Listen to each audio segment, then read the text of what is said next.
Female characters are one of the most, if not the most popular thing that artists like to draw. And there are so many artists that can draw insanely good female character portraits out there. But then when they go to draw in the body, they just don't know how to do it.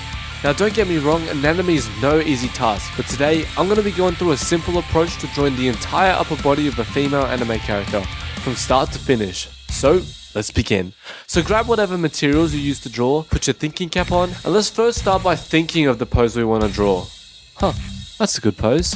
And if you remember from the previous tutorial, I created Bob, a simple but anatomically correct reference to help us with our proportions. But as you know, female anatomy is not the same as male anatomy. So because of that, let me introduce you to Bobetta. So feel free to draw your own copy of Bobetta to help you out with proportions. And let's get started by drawing a super light stick figure in the pose that we thought of, using Bobetta to ensure our proportions are as accurate as possible. Then once you're happy with the structure of your pose, we can use the knowledge from the previous tutorials in this series to draw in the face just like this. Now let's add in our first muscle to our sketch, which is going to be the traps. And when doing so, make sure you don't make them too big, as generally females have shorter and narrower traps. Then we can add in the collarbone, which can be done with a couple of simple lines right underneath the traps we just added. Now before we go on and add in our shoulders, arms and all the other details, I find it super helpful to define the overall shape and direction of the torso, with simple shapes such as ovals and curvy lines. This ensures that you don't draw in a bunch of details and then realize your torso is wrong. Then add in a little line for the armpit and start adding in the first shoulder with this angular oval-like shape.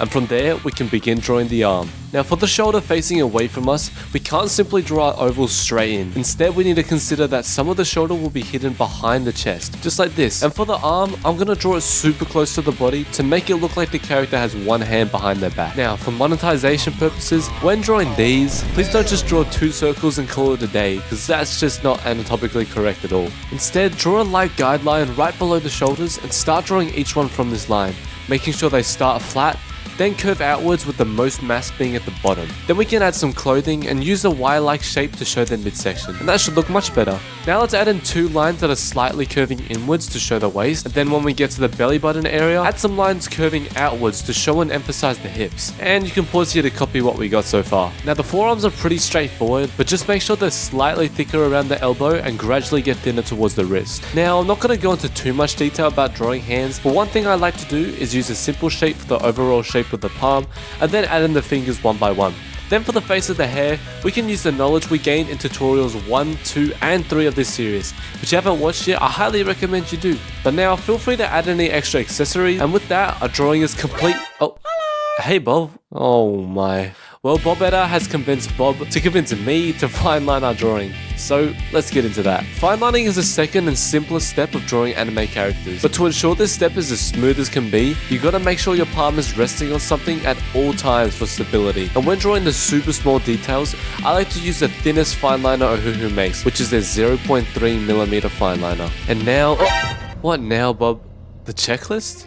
Oh, that's right. Now that our fine lining is done, it's time to bring this drawing to life by adding color with our Ohuhu markers. And in the last tutorial, I explained the coloring technique where the shadow lines were more visible, which is a technique used in almost every anime. But today, we're going to use Ohuhu markers' ability to blend to achieve a smoother finish like this. So let's start out with a pinkish beige color and start by flicking outwards from our shadow areas towards the areas we want to be light, followed by a base skin tone, which we're going to apply in a flicking motion again, flicking outwards from all those shadows we just created. And then gradually use lighter and lighter colors until you're using a skin tone that's essentially white for the areas that we want to be the lightest. Then for the rest of the skin, the technique is essentially the same, but a lot of people struggle to know exactly where to put the shadows and the highlights. So for each section, I'll show you exactly how to do that. For the chest area, the shadows are here, and for the highlights, they're around here.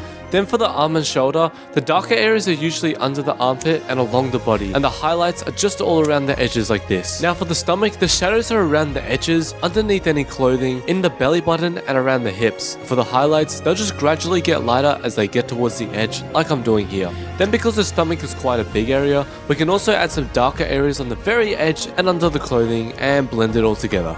Now we've gone through how to color faces in the second tutorial of this series, but here's the overall light and dark areas. Then as we finish off the eyes, we can use our knowledge gained from the third tutorial of this series to color in the hair, which is one of the trickiest things to color, so if you haven't already, I definitely recommend you check that one out. Now for the coloring of this top, I'm putting the shadows here, and for these sleeve things, I used a lot of V-shapes for the shadows to show the folds in the clothes and blended those areas to light. And ladies and gentlemen, with that, our final drawing is complete.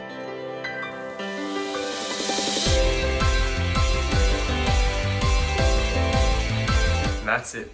I've now taught you guys how to draw anime eyes, heads, hair, the upper body of a male, and now the upper body of a female. It's been an awesome journey. I've literally spent my last month making these videos for you guys, but I really hope you enjoyed, and thank you all so much for watching. My name is Shrimpy, and I'll see you guys in the next one.